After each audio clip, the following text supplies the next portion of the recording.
ஒருவருடைய ஜாதகத்தில் பணக்காரனா ஏழையா அப்படின்னு எப்படி பார்க்குறது? எல்லாத்துக்குமே பணக்காரனாக ஆகணும் அப்படின்ற எண்ணம் இருக்கும். அதுக்கு மாடு மாதிரி உழைக்கிறதுக்கும் தயாராக இருப்பாங்க. இருந்தாலும் அவங்க ஜாதக கட்டத்தில் எப்படி அமைப்பு இருக்கோ அதன்படி தான் அவங்க வாழுவாங்க. ஓகேவா? அந்த அடிப்படையில் பணக்காரனா ஏழையா அப்படின்றத பார்க்குறதுக்கு நம்ம இன்றைக்கி இந்த வீடியோவில் பார்க்க போகிறோம். ஓகே, பணக்காரனாக ஆகிறதுக்கும் 2ஆம் அதிபதி, 11ஆம் அதிபதி, லக்கணாதிபதி இந்த 3ஐயும் நீங்கள் கவனிக்கணும். ஓகேவா? அதுக்கப்புறம் 9ஆம் அதிபதி, 10ஆம் அதிபதியையும் நம்ம பார்க்கணும். ஓகே, இப்போ மேச லக்கணமாக வச்சுக்கிடுவோம் உதாரணத்துக்கு. அப்போ 2ஆம் இடத்தின் அதிபதி ஆட்சியாகவோ உச்சமாகவோ இருந்து கேந்திரத்தில் அல்லது திரிகோணத்தில் அமர்ந்து குருவினுடைய பார்வை அல்லது சுபருடைய சேர்க்கை அல்லது சுபருடைய பார்வை அல்லது 9ஆம் அதிபதியினுடைய பார்வை சேர்க்கை அல்லது 10ஆம் அதிபதியினுடைய பார்வை சேர்க்கை இருந்தால் அவன் பெரிய பணக்காரன் ஆவான். அப்போ 2ஆம் அதிபதி என்பது இங்கே சுக்கிரன். இந்த சுக்கிரன் ஆட்சியாகவோ, சுக்கிரன் இங்கே இருக்கலாம் அல்லது சுக்கிரன் இங்கே இருக்கலாம் அல்லது சுக்கிரன் இங்கே இருக்கலாம். இங்கே சுக்கிரன் உச்சம் பெற்று 12ஆம் இடத்தில் மறைந்தாலும் என்னையை பொறுத்தளவு உச்சம் பெற்ற கிரகம், ஆட்சி பெற்ற கிரகம் மறைவு அடைவது இல்லை என்பது திண்ணமான உண்மை. அப்போ சுக்கிரன் இங்கே இருக்கணும், 2ஆம் அதிபதி. அதுக்கடுத்து 11ஆம் அதிபதி அவர் நல்லா இருக்கணும். 11ஆம் அதிபதி இங்கே யார்? சனி. சனி 1, சனி இங்கே இருக்கணும். அல்லது 1, 2, 3, 4, 5, 6, 7, 8, 9, 10 அப்படி வச்சுக்கோங்க ஞாபகத்துக்காக. அப்போ 11ஆம் அதிபதி ஆட்சியாகவோ உச்சமாகவோ இருக்க வேண்டும். 11ஆம் அதிபதி சனி துலாத்தில் உச்சமடையும். அப்போ 7ஆம் இடம் கேந்திரத்தில் உச்சம் பெற்றிருக்கு. அப்படி இருந்து சனி திசை வந்தால் அவன் பல கோடிகளை சம்பாதிப்பான். இந்த சனி திசை வந்துருச்சு, எனக்கு 11ஆம் அதிபதி உச்சம் பெற்று இருக்கு, ஆகா மிகப்பெரிய ராஜயோகம்டா நமக்கு அப்படின்னு நீங்கள் நினச்சிடக்கூடாது. சனி இப்படி உச்சம் பெற்றா அடுத்து அதை ரீசெக் பண்ணணும். ரீசெக் பண்ணுறது என்ன அப்படின்னா, சனி யாருடைய சாரத்தை வாங்கியிருக்குன்னு பார்க்கணும். சனி உதாரணத்துக்கு சந்திரனுடைய சாரத்தை வாங்கி, சந்திரன் இங்கே இருக்காருன்னு வச்சுக்கோங்க, இங்கே இருந்துட்டாருன்னா இந்த சனி திசையில் வச்சு செஞ்சிடும். அப்போ சாரநாதனையும் நீங்கள் பார்க்கணும். சனி சாரநாதன் சந்திரனாகி சந்திரன் 8இல் மறைவு. இந்த இடத்தில் சந்திரன் நீசமாகிவிடும். அப்போ நீசம் பெற்ற சந்திரனுடைய சாரத்தை சனி வாங்கியிருப்பதால் அவருக்கு லாபம் ஏற்படாது. லாபஸ்தானத்தில் இருக்கக்கூடிய நபர் ஆட்சியாகவோ உச்சமாகவோ குருவினுடைய பார்வையில் இருந்தால் அந்த சனி திசை அவருக்கு மிகப்பெரிய யோகத்தை கொடுக்கும். அப்போ லக்னாதிபதியும் வலிமையாக இருக்கணும். லக்னாதிபதி செவ்வாய். செவ்வாய் இங்கே இருக்குன்னு வச்சுக்கிடுவோம். செவ்வாய் மகரத்தில் கேந்திரத்தில் உச்சமாக இருக்கிறார். அப்போ லக்னாதிபதி மிக வலிமையாக இருக்கிறார். 11ஆம் இடத்தின் அதிபதி கேந்திரத்தில் 7ஆம் இடத்தில் சனி சுக்கிரனை சேர்ந்து சனி லாபாதிபதி வலிமையாக இருக்கிறார். இவங்களை 4ஆம் இடத்துலேருந்து குரு உச்சம் பெற்ற குரு பார்க்குறாருன்னு வச்சுக்கோங்க. குருவோடைய பார்வை நமக்கு தெரியும் 5, 7, 9 இந்த 3 இடத்த பார்ப்பார். அப்போ 1, 2, 3, 4, 5. ஓகேவா? 5, 6, 7, 8, 9 இருந்தாலும் இப்போ பாருங்கள், லக்கணாதிபதி சுபராக வரணும், அல்லது பாவராக வந்தாலுமே லக்னாதிபதி 10ஆம் இடத்துல சுபத்தன்மையோடு உட்கார்ந்துருக்கார். உச்சம் பெற்று அமர்ந்திருக்கிறார். உச்சம் பெற்ற குருவினுடைய பார்வையிலே உட்கார்ந்திருக்கிறார். அப்போ செவ்வாய் திசை இவருக்கு நடைமுறைக்கு வந்து விட்டால் மிகச்சிறந்த ராஜயோகம் அமையும். செவ்வாய் திசை எனக்கு வரவே வராது சார், இன்னும் வர்றதுக்கு 60-70 வயசில் தான் சார் வரும் செவ்வாய் திசை, எனக்கு இப்படி அமைஞ்சு செவ்வாய் திசை வரலையே அப்படின்னு வருத்தப்பட தேவையில்லை. செவ்வாய் புத்தி எப்பப்பெல்லாம் வருதோ அப்போ எல்லாம் அவருக்கு 10ஆம் இடத்தில் லக்னாதிபதி அமர்ந்திருப்பதால் தொழில் விருத்தியாகும்.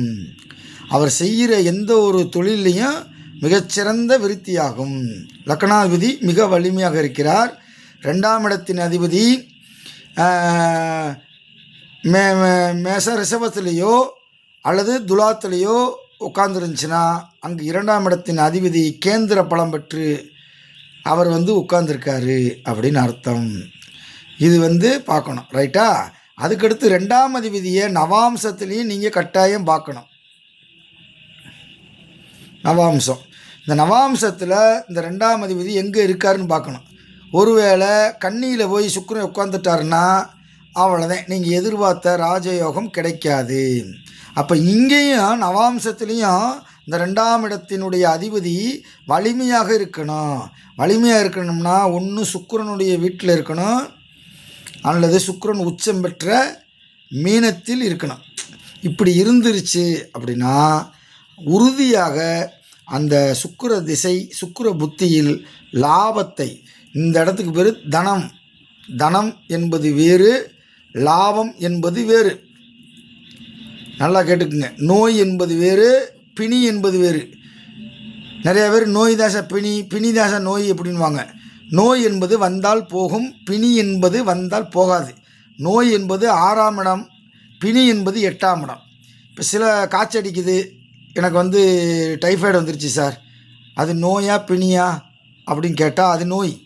டைஃபாய்டு இருந்துச்சுன்னா ஒரு 10 நாளில் க்யூர் ஆயிரும். எனக்கு எய்ட்ஸ் வந்துருச்சு சார் அப்படின்னா அது 6ஆம் இடம் அல்ல 8ஆம் இடம் சம்மந்தப்பட்டது. எய்ட்ஸ் வந்தால் அது போகாது. இதே வித்தியாசம். பசி பிணி அப்படின்னாங்க. பசி போகுதா? பசி போகவே போகாது. மறுபடியும் பசி வந்துக்கிட்டே இருக்கும். உயிரோடு இருக்கிற வரையும் பசி என்பது நம்ம கூட வந்துக்கிட்டே இருக்கும். அது மாதிரி தான் லாபம் என்பது நம்ம மாதம் மாதம் சம்பாதிக்கிற காசு. தனம் என்பது மாதம் மாதம் சம்பாதிக்கிற காசுக்கு பேர் தனக்காரகன். இந்த 2ஆம் இடத்துக்கு நிறையா பேர் இருக்குது, அதில் ஒரு பேர் தான் தனக்காரகன். லாபம் என்பது 11ஆம் இடம். இது இருக்கணும். அதுக்கடுத்து பரல்கள் அப்படின்னு ஒன்று இருக்குது, பரல்கள். அந்த பரல்களில் 12ஆம் இடத்தை விட 11ஆம் இடத்தில் பரல்கள் எண்ணிக்கை அதிகமாக இருக்க வேண்டும். பரல்களை பார்க்கணும். டக்குன்னு இந்த கும்பத்தில் பரல்கள் எத்தனை பரல் வாங்கியிருக்கு? 30 பரல் வாங்கியிருக்கு சார். 11ஆம் இடத்துல ஒரு 30 பரல் வாங்கியிருக்கு. 12ஆம் இடத்துல எனக்கு 8 பரல் தான் வாங்கியிருக்கு அப்படின்னா இவன் பெரிய கோடீஸ்வரன். செலவுக்கு மேலே வரவு வருது அப்படின்னு அர்த்தம். அதே நேரத்தில் 11ஆம் இடத்துல எனக்கு 20-25 பரல்கள் தான் வாங்கியிருக்கு சார்.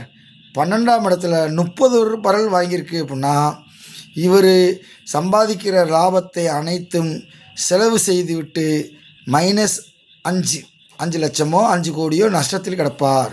அப்போ லாபத்தை பார்க்கணும் அப்படின்னா 2ஆம் இடத்தின் அதிபதி ஆட்சியாகவோ உச்சமாகவோ குருவினுடைய சுவர்களுடைய பார்வையோ சேர்க்கையோ 9ஆம் அதிபதியினுடைய பார்வையோ சேர்க்கையோ 10ஆம் அதிபதியினுடைய பார்வையோ சேர்க்கையோ இருக்க வேண்டும்.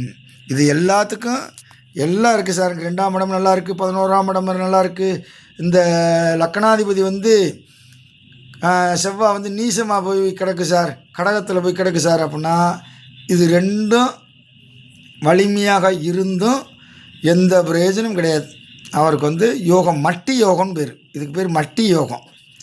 மட்டி யோகம்னா என்னது? கையில் கிடைக்கும், வாயில் போட முடியாது. இப்படி ஒரு யோகம் இருந்துச்சுன்னா அதுக்கு பேர் என்ன பண்ணுறது? ஒன்றும் பண்ண முடியாது. அப்போ ஒரு ஜாதகத்தை பார்த்துட்டு ஒரு சின்ன பையனுடைய ஜாதகத்தை தர்றாங்க அப்படின்னா நீங்கள் 2ஆம் இடத்தையும் பார்க்கணும், 11ஆம் இடத்தையும் பார்க்கணும். பார்த்து முடிச்சுட்டு இந்த திசை புத்தி எப்போ வருது, சுக்கிர திசை எப்போ வருது, செவ்வாய் திசை எப்போ வருது, அல்லது லாபாதிபதி 11 சனி திசை எப்போ வருது அப்படின்றத பார்க்கணும். பார்த்து அந்த திசாபுத்தி எப்போ வருது, 34 வயசில் அவனுக்கு சனி திசை வருது சார் அப்படின்னா 34 வயதில் இவன் பல கோடிகளை சம்பாதிப்பான் என்று நீங்கள் அடித்து சொல்லுங்கள். கரெக்டாக சொல்லுங்கள். 34 வயசில் இவன் ஒரு மிகப்பெரிய கோடீஸ்வரங்க, எழுதி வச்சுக்கோங்க அப்படின்னு சொல்லுங்கள். கரெக்டாக அவன் 34 வயசில் பெரிய கோடீஸ்வரனாக கட்டாயம் மாறுவான். கொடுக்கிற கிரகம் கொடுக்கும், கெடுக்கிற கிரகம் கெடுக்கும். கெடுக்க வேண்டிய கிரகம் கொடுக்காது, கொடுக்க வேண்டிய கிரகம் கெடுக்காது. ஓகேவா? அப்போ இதை நம்ம மைன்யூட்டாக பார்க்கணும், சாரத்தை பார்க்கணும்.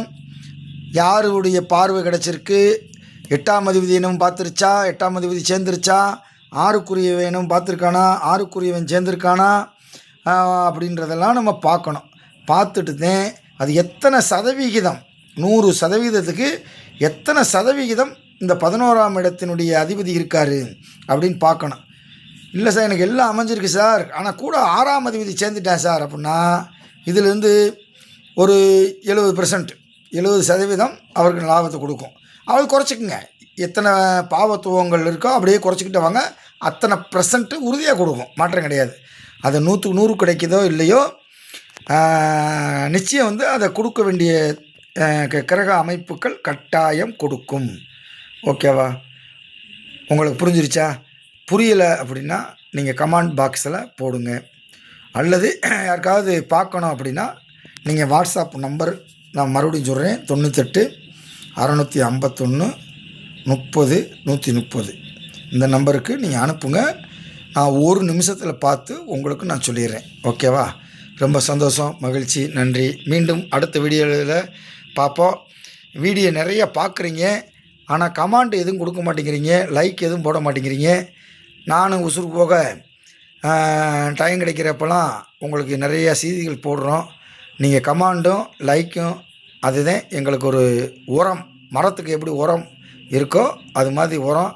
அந்த உரத்தை எல்லோரும் வைங்கன்னு சொல்லி விடைபெறுகிறோம். மீண்டும் அடுத்த வீடியோவில் சந்திப்போம். நன்றி, வணக்கம்.